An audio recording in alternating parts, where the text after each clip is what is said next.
Chers adhérents, bonjour, ravi de vous retrouver une nouvelle fois avec mon équipe. Ben voilà, un exercice, ça passe très rapidement et on est à nouveau dans cette phase de présentation sur les comptes, et cette fois-ci de l'exercice 21-22. Je voudrais vous donner déjà quelques chiffres, et un chiffre majeur, c'est le chiffre d'affaires, dans un premier temps, qui progresse très fortement à 361 millions d'euros, comme vous pouvez le constater sur le graphe qui vous est présenté. Donc c'est énorme, mais on en connaît tous les raisons. Si on détaille un petit peu par rapport à nos métiers de base, on s'aperçoit que les céréales progressent fortement à 249 millions d'euros.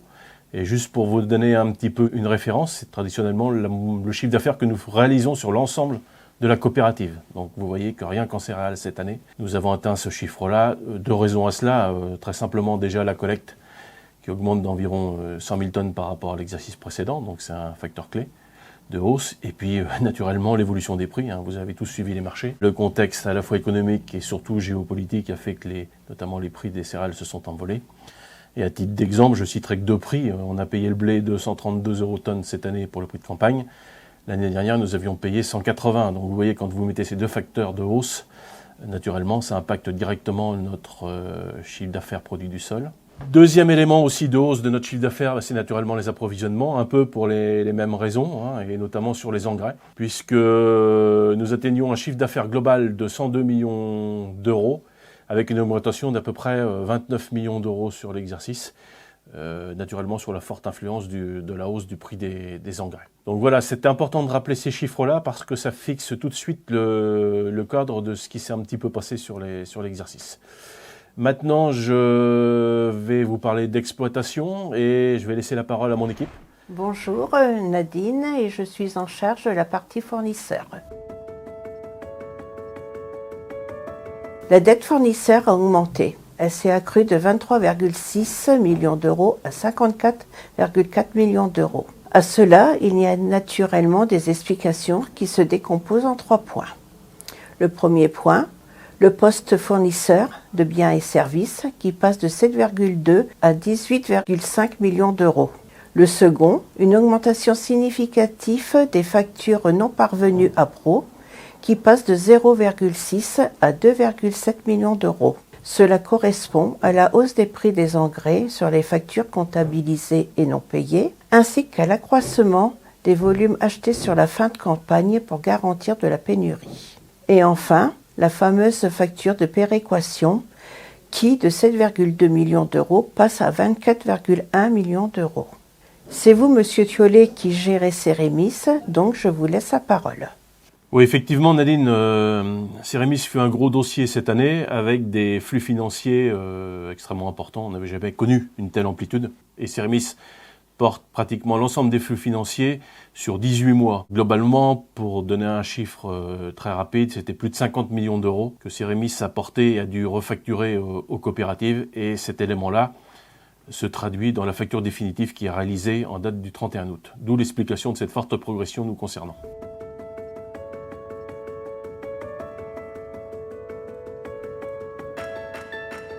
Le poste énergie, avec 1 million d'euros d'augmentation, c'est dû au contexte actuel et climatique et à une collecte en très forte augmentation, plus de 100 000 tonnes.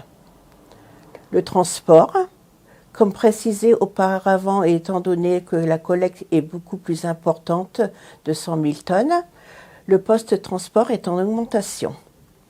Des besoins internes sont nécessaires pour travailler la qualité de la marchandise. Et l'augmentation est due aussi au gasoil qui impacte le coût du transport. Et la location de stockage de céréales auprès de tiers avec plus de 20%. Le volume stocké chez les prestataires externes est plus important. Et par rapport à la problématique qualité de l'année, nous avons loué des capacités de stockage supplémentaires pour avoir accès à plus de souplesse dans la gestion des flux de nos marchandises.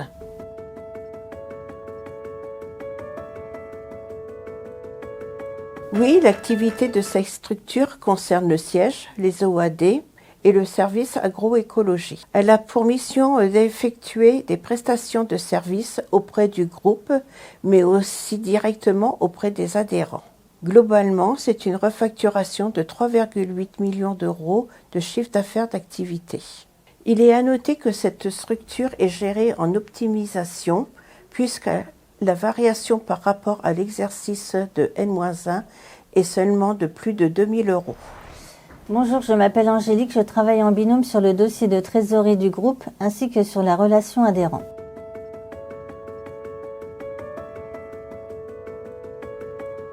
Nous sommes très vigilants sur ce dossier, notamment lors de la mise à jour du capital et que nous avons réactualisé le minimum à souscrire qui est de 150 €. À ce jour, le capital s'élève à 7 191 012 €. Les critères de souscription sont: pour l'activité céréales, 3,75 € de la tonne sur les apports en céréales, oléagineux, protéagineux, semences, en prenant la moyenne des livraisons des 3 dernières années. Pour l'activité approvisionnement, 1% du chiffre d'affaires hors taxe en prenant la moyenne des achats facturés au cours des 3 derniers exercices. Pour les services, 1% du chiffre d'affaires hors taxe en prenant la moyenne des services facturés au cours des 3 derniers exercices. Il faut bien noter que ce niveau de souscription est relativement faible par rapport à ceux de notre environnement. Compte tenu de la conjoncture actuelle et de la raréfaction de certaines matières premières, Agora a pris la décision de geler ses investissements en attendant une normalisation des choses. L'investissement de l'année s'élève seulement à 905 513 €. Ceux-ci se sont principalement portés sur les 2 sites importants, Clairoy 102 391 et surtout Série-Fontaine 547 792 €. La coopérative reste très vigilante et s'est fixé un niveau de dotation maximum de 5 millions par an, étant donné que ce poste fait partie des coûts fixes et il convient d'éviter tout dérapage. Oui, cela fait partie intégrante de la culture historique de la coopérative. C'est une source de revenus complémentaires non négligeable. Au 30 juin, les revenus immobiliers s'élevaient à 1 176 852 €. Il est important de signaler que ce revenu est indirectement versé aux adhérents et que cela représente plus d'1 € de la tonne de complément de prix. Bonjour, je m'appelle Christine et je suis gestionnaire de la paye.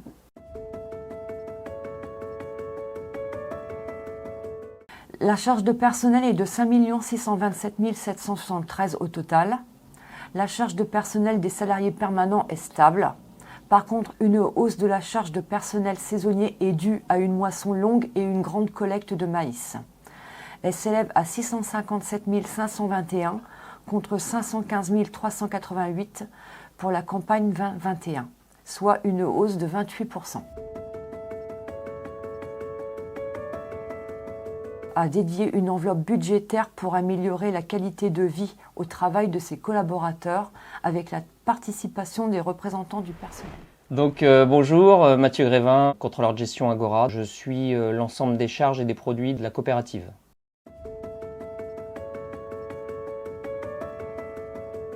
Pour les céréales, le stock valorisé passe de 3 600 000 € à 11 400 000 €. Il y a un effet prix, par exemple le blé livraison moisson était de 180 € campagne 2020, il est de 232 € campagne 2021. Mais il y a également un effet quantitatif, nos stocks passent de 18 340 tonnes à 42 700 tonnes. Cette évolution est principalement due au maïs. En effet, notre stock maïs passe de 6 700 tonnes à 21 700 tonnes. Cela représente plus de 20% de la collecte maïs de l'exercice. Pour les approvisionnements, le stock valorisé passe de 15 millions à 23 600 000 €. Il faut savoir que sur ce stock valorisé, les engrais plus les produits de santé végétale représentent plus de 90% de la valeur. Alors pour les engrais, il n'y a eu que peu d'évolution quantitative sur le stock fin. C'est surtout un effet prix qui explique cette évolution de plus 6,5 millions d'euros sur le stock fin.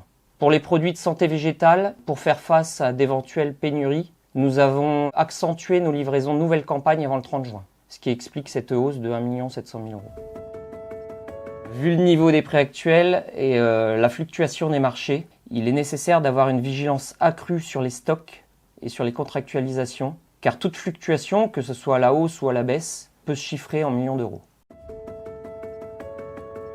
Le suivi et le pilotage des charges opérationnelles et des marges par activité nous permet d'avoir une meilleure visibilité, une meilleure réactivité et ainsi être plus efficient au service du revenu de l'adhérent. Je suis Christelle Hamel et comme vous le savez peut-être, mes principales missions sont la gestion de trésorerie d'Agora et de ses filiales ainsi que la relation adhérent. À la hausse, vous vous en doutez. Au 30 juin 2022, les prix payés confortent une nouvelle fois la position des comptes courants associés créditeurs. Le montant s'élève à 56,7 millions d'euros. Si on fait un comparatif avec cette célèbre mauvaise récolte 2016, on constate que ce poste a quasiment doublé. Les comptes créditeurs étaient à l'époque à 25,1 millions d'euros. Mais parallèlement, sortie de moisson, nous avons atteint 140 millions d'euros. En septembre 2022, nous avons procédé à la deuxième partie du remboursement excédentaire des comptes courants. Nous avons remboursé au total 692 adhérents pour un montant de 35 millions d'euros. Ce montant fait suite aux 15 millions déjà remboursés en septembre 2021. Le dernier tiers fera l'objet d'un remboursement en septembre 2023. Ainsi, nous serons en mode de fonctionnement normalisé. Lorsque l'on parle de créances, on fait référence aux factures APRO non réglées. On aurait pu le penser, mais au 30 juin 2022, celle-ci s'élève à 28,1 millions d'euros, soit en augmentation de plus 4,9 millions d'euros. Cette augmentation s'explique et est à interpréter avec une extrême prudence, compte tenu de la forte augmentation du prix des engrais, qui en est la résultante directe. Il faut cependant préciser que la plupart de ces créances adhérents sont réglées à la moisson, lors du paiement des céréales. Il est plus judicieux d'analyser ces chiffres en post-moisson et on constate que ce montant redescend à 6,1 millions d'euros. Donc voilà, quand on fait l'analyse à la fois de chiffre d'affaires, marge brute et nos charges d'exploitation, comme vous le voyez sur cette présentation, les éléments clés à retenir en matière de chiffres sont les ratios classiques. La valeur ajoutée, on est à 16,4 millions d'euros. On a un EBE, certains l'appellent l'EBITDA, aux alentours de 7,3 millions d'euros. Ça c'est, à mon avis, un des premiers chiffres à retenir. Et un résultat d'exploitation qui se situe à 3,4 millions. Et qui est composé en fonction des éléments que vous avez en dessous, c'est-à-dire un résultat financier positif d'1 million d'euros et notre résultat exceptionnel. Le deuxième chiffre à retenir, de mon point de vue, naturellement, c'est le résultat. Il est un peu plus élevé que notre traditionnel résultat depuis quelques années, mais ça reste dans l'ordre de grandeur habituel. On est à 3,5 millions d'euros et avec quand même des dotations aux amortissements qui s'élèvent à un peu plus de 4 millions d'euros sur l'exercice. Bien, il est maintenant important de parler du bilan. C'est l'approche structurelle de toute notre gestion au fil des différentes années. Premier élément que tout le monde connaît et regarde avec attention, c'est le niveau de fonds propres et quasi-fonds propres de la coopérative. On nous avait reproché il y a quelques années de consolider régulièrement les fonds propres et que ce n'était pas forcément une nécessité. La réalité nous a rattrapés sur cet exercice-là parce que, comme vous le savez, dans une conjoncture où les éléments ne sont pas maîtrisés et avec des envolées de matifs potentiellement énormes, nous sommes très consommateurs de cash. Et qui dit consommation de cash dit naturellement utilisation des fonds propres. Donc les fonds propres servent à quoi ? Tout simplement à pouvoir faire du matif, c'est-à-dire travailler simplement, et aussi pouvoir négocier sereinement avec nos partenaires financiers. Donc un chiffre à retenir là-dessus, nous sommes à 99 millions d'euros de fonds propres et quasi-fonds propres. Si vous dites 100 millions d'euros, c'est quasiment la même chose, c'est le chiffre également à retenir. Deuxième poste important du bilan, l'endettement moyen-long terme. Nous avons une politique qui est construite depuis plusieurs années et à ce titre, dans la mesure où, comme vous l'avez vu tout à l'heure, nos investissements sont, je ne vais pas dire gelés, mais sont en attente de jours meilleurs, on va dire ça comme ça par rapport à la notion d'inflation. Notre endettement a baissé encore de à peu près 1,3 million d'euros et nous n'avons pas fait d'emprunt nouveau. Donc nous avons un endettement très très faible qui se situe à peu près à 11 millions d'euros et ça c'est un gage de pouvoir activer ce besoin-là dans les années futures. Alors quand on parle finance, c'est des moyens long terme naturellement, mais c'est également des courts termes et je voudrais faire un petit focus parce que nous sommes sur une année où, vous le savez, les taux ont fortement monté en très très peu de temps. Vous le voyez, on parle en photographie sur le slide du court terme et vous voyez que la hausse, c'est les deux séries successives d'augmentation du taux de référence de la BCE par Christine Lagarde. Donc c'est quand même impressionnant. Alors vous pourriez nous dire combien ça va nous coûter sur l'année. Effectivement, c'est un sujet. Il faut savoir que nous avions déjà anticipé ce qu'on appelle des switches entre du financement court terme que nous avons transformé en financement, on va dire, moyen terme, c'est-à-dire sur un horizon maxi 6 ans. Nous avons aujourd'hui une enveloppe d'un peu plus de 4 millions d'euros sur un coût inférieur à 0,20. Donc je vous laisse imaginer par rapport, ne serait-ce que l'index aujourd'hui de l'Euribor 1 mois qui cote à peu près 1,30. Et nous avons fait également des swaps il y a quelques années qui aujourd'hui s'avèrent une bonne opération puisque cette enveloppe de 12 millions est swappée à hauteur de 0,60. Ça veut dire que même si le marché continue de monter, nous paierons seulement 0,60. Donc ça, c'est des opérations qui sont faites pour un horizon de 2 ans, voire plus pour la partie switch. Donc cet élément-là nous permet de travailler naturellement très sereinement pour les années futures. Alors naturellement, quand on a parlé des dettes moyen-long terme et notre stratégie court terme, je rappellerai quand même que nous avons 80 millions d'euros de disponibilité, ce qui est le chiffre le plus élevé qu'on ait eu dans l'histoire d'Agora. Et ça nous permet, avec ce travail d'optimisation tout au long de l'année, de pouvoir présenter une nouvelle fois un résultat financier positif qui est très proche d'1 million d'euros sur l'exercice. Lorsqu'on parle de cash, nous avons l'obligation de parler de nos comptes courants d'associés. Très élevé une nouvelle fois. Au 30 juin, la photographie s'était arrêtée à 56 millions d'euros contre 45 l'année précédente. Naturellement, c'est une photographie qui intègre les compléments de prix versés au 30 juin. Et les sorties sont faites en décalé plutôt sur les 15 premiers jours de juillet. Mais ce qu'il faut surtout noter, c'est que quand on fait une situation un peu plus projetée aux alentours du mois d'octobre, on est de nouveau sur des schémas élevés à 84 millions d'euros. Je rappelle quand même au préalable que nous avons remboursé 35 millions d'euros au mois de septembre de compte courant dans notre opération deuxième tranche. Et que si nous faisons ça, c'est qu'il y a des normes de fonctionnement qui existent. Et en aucun cas, nous voulons nous substituer à une banque. À chacun son métier. Après ces 3 voire 4 thématiques, on ne peut pas parler d'un bilan sans parler de quelques ratios. Je vous en ai sélectionné 3 ou 4 qui permettent d'avoir une bonne image de la réalité de notre gestion. Tout d'abord la CAF, la capacité d'autofinancement. Comme vous voyez, cette année elle s'élève à 8 millions d'euros. On reste depuis 3 ans dans une enveloppe qui se situe à peu près à 1 million près, entre 8 et 9 millions d'euros. Donc c'est un gage de sécurité et d'investissement pour l'avenir. Deuxième élément, lorsqu'on parle de CAF, on parle aussi de dette moyen-long terme comme nous l'avons vu. Et il y a un ratio qui est toujours intéressant à regarder, c'est la durée de remboursement de cette dette moyen-long terme par rapport à la CAF. Ça permet de dire, est-ce que dans les années futures, je vais pouvoir utiliser de la ressource bancaire significative pour pouvoir réaliser mes investissements en cas de besoin. Comme vous le voyez, c'est le cas, puisque sur cet exercice-là, nous avons seulement besoin d'une année, 4 de CAF pour rembourser la totalité de nos dettes à moyen long terme. Donc c'est hyper intéressant et très prospectif pour l'entreprise. Autre ratio, les EBITDA, plus ou moins appelé notre seuil intermédiaire de gestion. Là, pareillement, un bon score cette année puisque nous sommes à 7,3 millions d'euros. Donc globalement, nous sommes en augmentation, certes, mais toujours sur la même approche linéaire qui se situe avec pour objectif d'être supérieur à 6 millions d'euros en fonction des différentes contraintes. Je rappelle quand même que globalement, nous avons un certain nombre de paramètres à gérer et c'est pour ça que dans notre gestion, on appelle ça la gestion des grands équilibres, c'est-à-dire sortir à peu près un résultat de 3 millions d'euros, avoir un EBITDA qui tourne entre 6 et 7 et surtout être bien positionné en termes de prix payés aux agriculteurs sur les différents produits que vous nous apportez. Donc c'est cet équilibre-là avec l'aspect financier qui est important dans la gestion de l'entreprise et qu'il convient de piloter avec doigté. Enfin, pour terminer, dernier ratio qui s'appelle l'effet de leverage. Donc, traditionnellement, ce ratio-là se mesure sur un coefficient de réalisation qui doit être de 0 à plus 3. Donc, on considère que les entreprises qui sont dans ce créneau-là ont un bon positionnement de gestion. Comme vous le savez, nous, on a un positionnement un peu particulier chez Agora, c'est qu'on n'est pas en dette, mais on a un excédent de trésorerie quasiment toute l'année. Donc, quand vous voyez apparaître ce ratio-là qui est négatif, à moins 6, c'est encore mieux que d'être à 3 ou à 0 ou à 1, puisque ça veut dire que nous avons une position excédentaire de trésorerie. Donc il faut bien l'interpréter dans le bon sens.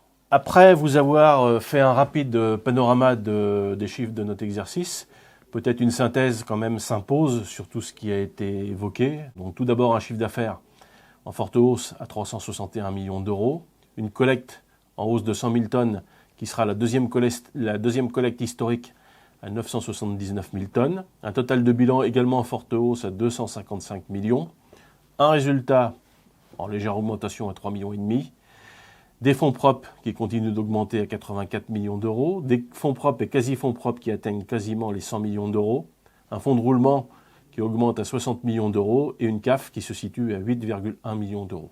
Donc voilà, avec ces chiffres-là, vous avez l'essentiel de notre activité de l'exercice. Un petit mot cependant sur les comptes consolidés. Je vais aller très très vite là-dessus parce que, comme vous le savez, c'est essentiellement les comptes d'Agora et je dirais qu'ils sont plus ou moins affectés en fonction des années de notre structure Verdis. Je rappelle, Verdis, c'est les magasins verts et la structure prise directe dans laquelle nous avons une participation qui est le retail de proximité. Donc on peut noter naturellement que le chiffre d'affaires augmente de manière importante à 372 millions d'euros, mais là aussi en conformité avec l'augmentation du chiffre d'affaires d'Agora. On a un REX qui est proche de 3 millions d'euros, donc là aussi rien de particulier à signaler. Et tout ça nous amène à un résultat consolidé de 2,5 millions d'euros, en léger recul par rapport à ce que nous avons l'habitude de faire sur le consolidé. Pour terminer, j'aurais souhaité vous parler également un petit peu du dépôt de garantie sur les engrais. Différentes possibilités ou solutions ont été proposées par l'environnement coopératif ou négoce. Ça a été de payer tout de suite à la commande, ça a été de vous appeler 50%, ça a été de vous appeler un tiers de la valorisation au niveau de la commande. Quel était l'enjeu par rapport à tout ça ? L'enjeu, c'était tout simplement que si le marché se cassait la figure, il est important que chaque adhérent puisse respecter son engagement et honorer sa commande.